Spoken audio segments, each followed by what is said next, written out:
రాష్ట్రంలో రాక్షస సంహారం జరిగిపోయింది. రాక్షస సంహారం జరిగిపోయింది. దేవతలు, మునులు, దేవుళ్ళు అందరూ ఒకటి అయిపోయినారు ప్రజల రూపంలో. మేము ఊహించిన దానికంటే మెజారిటీ సీట్లు ఇచ్చారు. నెల్లూరు 10 వస్తాయని చెప్పేసి మొదటి నుంచి చెప్తేనేమో 10 వచ్చేసేసినాయి.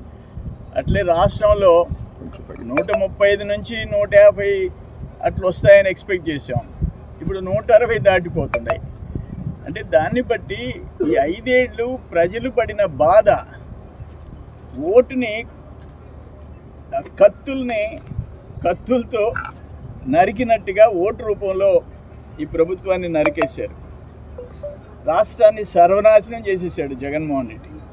ఒక్క ఛాన్స్ అన్నదానికి నరకం చూపించాడు ప్రజలకి. రాష్ట్రాన్ని గాడిలో పెట్టగలిగిన సమర్థత చంద్రబాబు నాయుడు గారికి ఉంది.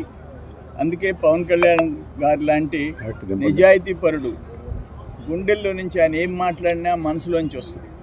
అందుకని ఒకే మాట చెప్పాడు అప్పుడు బాబు గారిని రాజమండ్రి జైల్లో చూసిన తర్వాత, నాకు పదవులు ముఖ్యం కాదు, ఈ రాష్ట్ర భవిష్యత్, బిడ్డల భవిష్యత్ కాపాడాలంటే జగన్మోహన్ రెడ్డిని ఓడించాలా అని చెప్పి ఒక మాట చెప్పాడు.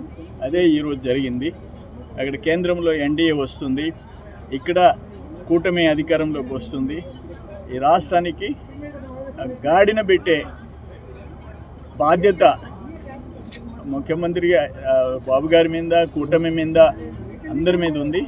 డెఫినెట్గా రాష్ట్రానికి మంచి భవిష్యత్తు వచ్చింది. కనీసం రాజధాని లేదో చెప్పుకునే పరిస్థితి ఆంధ్ర వాళ్ళకి ఈరోజు వచ్చింది.